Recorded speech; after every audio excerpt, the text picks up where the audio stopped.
Welcome back, everybody, to my last brain cell.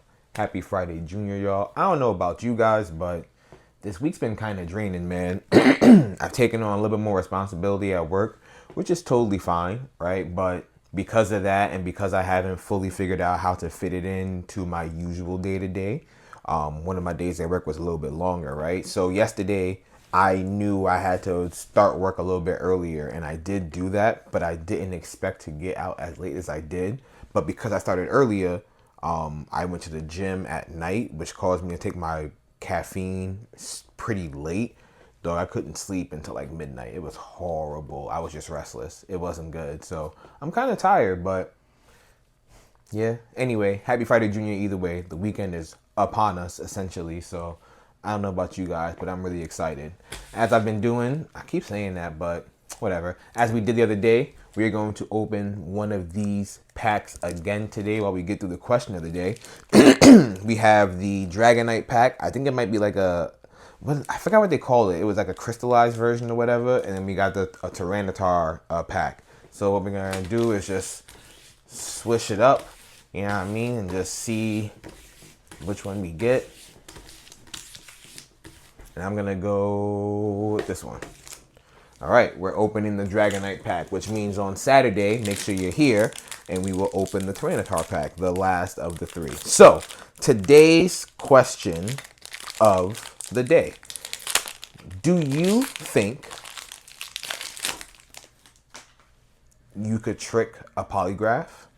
And I know that sounds like a super unethical question, but I do want to know. I mean, there are people out there who claim that they can, or I've been watching a lot of SVU. Oh, Vulpix. I've been watching a lot of SVU, and when it comes to polygraphs, they always treat it as something that's not like super reliable as far as like gathering of evidence. So I do want to know if you guys think that you could pass a polygraph or trick a polygraph, I should say. And me, I don't know. I learned a lot of tricks per se to trick a polygraph. When I was in, we got this guy before. I think we have like 3 of this one now. When I was in high school, I took a forensic science class, which was really cool. And we got the evolved version.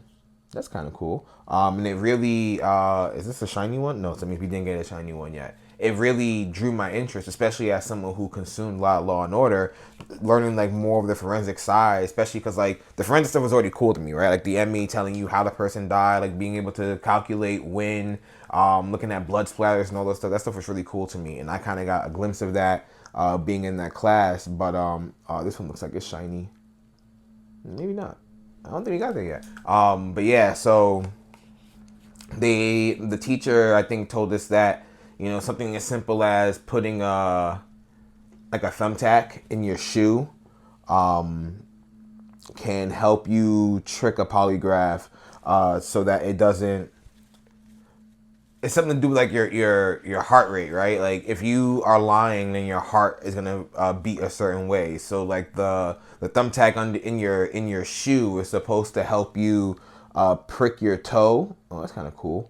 Sunfisk. I don't know much about that Pokemon. It's supposed to help you prick your toe to like alleviate some of the blood flow to like regulate the heartbeat, from what I understand. I could be bullshitting. To be 100% honest with you guys, I could 100% be bullshitting. Ooh, who's that? King Gambit. He looks badass. Wow, that's a badass looking Pokemon right there. Holy shit. But yeah, do you guys think you could trick a polygraph? I really want to know. And if you do think you could trick a polygraph,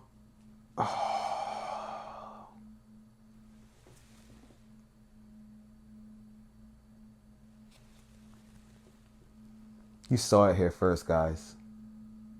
You saw it here first. Look at that.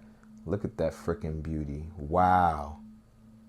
Wow. I am ecstatic, doesn't even begin to explain how happy I am. Wow, and an energy. And that should be it. Woo! Let's wow.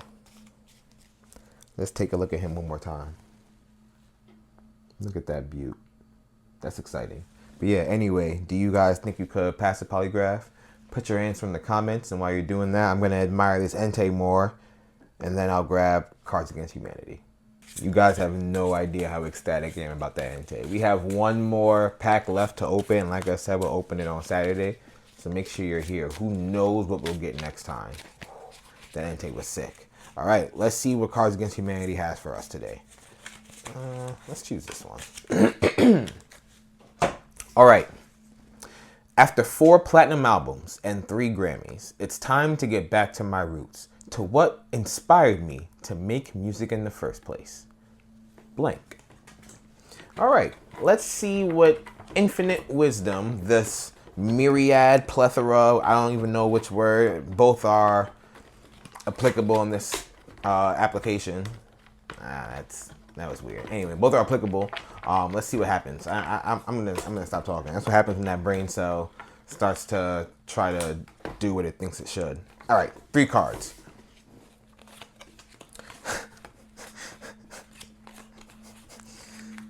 All right. After 4 platinum albums and 3 Grammys, it's time to get back to my roots, to what inspired me to make music in the first place. My genitals, Mr. Poop, women of color. Because black women, women of color. Point blank period. My genitals made me laugh instantly, but as I scrolled through the cards, I was just like, well, that one's going to win. So, honestly, I think this game is a lot easier than Pick Your Poison was. Pick Your Poison was horrid sometimes. Not all the time, but like they were definitely, if nothing else, poisons that we had to deliberate. So, yeah, honestly, this game is much, much easier. But let me know what you guys would pick, and let me know why it was women of color. Because if you did anything else, I guess for the laughs, but whatevs. Anyway, let's get through with the fun, shall we? Let's see what's going on with the wheel today.